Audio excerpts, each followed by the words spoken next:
Marie agit vraiment de façon étrange ces temps-ci. Son apparence a changé et elle semble s'éloigner de ses proches.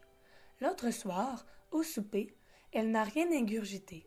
Et lorsque sa mère lui a fait remarquer, elle s'est encabanée directement dans sa chambre et ses parents ne l'ont pas revue de la soirée. Ses parents croient qu'il s'agit simplement de l'adolescence et ses vertus. Jamais ils n'auraient pu se douter qu'il s'agissait de quelque chose d'aussi grave. Marie, 16 ans, présente des signes importants de toxicomanie. Auriez-vous pu le deviner? Malheureusement, non. Selon Statistique Canada, environ 6 millions de Canadiens souffrent d'un trouble d'abus de substances. Selon la définition exacte provenant du Petit Larousse, une drogue est une substance psychotrope naturelle ou synthétique dont l'usage excessif est toxique et qui conduit au désir de continuer à la consommer pour retrouver la sensation de bien-être qu'elle procure et aussi de la dépendance qu'il crée chez l'utilisateur. Ça, nous le savons tous.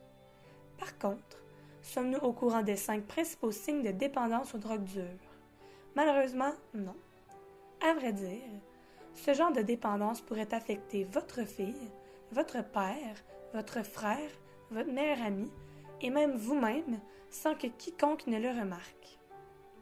Alors voici donc les 5 signes les plus importants d'une dépendance aux drogues dures auxquels on se doit de prêter attention. Les sujets peuvent changer d'apparence dû à un manque d'hygiène personnelle. De plus, ils peuvent être soumis à des changements de personnalité et des symptômes de paranoïa. Chez les toxicomanes, on remarque entre autres une perte d'intérêt marquante pour les activités sociales et familiales, mais aussi un changement drastique d'entourage.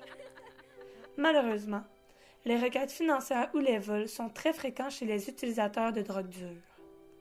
Finalement, il est possible de développer de nouveaux types de problèmes de santé, tels que des problèmes cardiaques ou respiratoires de toutes sortes. Selon un rapport mondial de l'Office des Nations Unies contre la drogue et le crime, 247 personnes ont pris de la drogue au cours de la dernière année.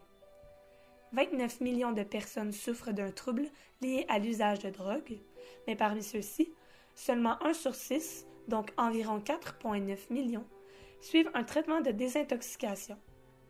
Selon le site de Santé et Services sociaux du Québec, il existe plusieurs centres d'aide près de chez nous. 13 centres sont situés à Montréal, 11 centres sont situés en Estrie et on retrouve 11 centres dans la ville de Québec. Tous à votre disposition. En cas de besoin, contactez-les, aidez-vous et aidez vos proches.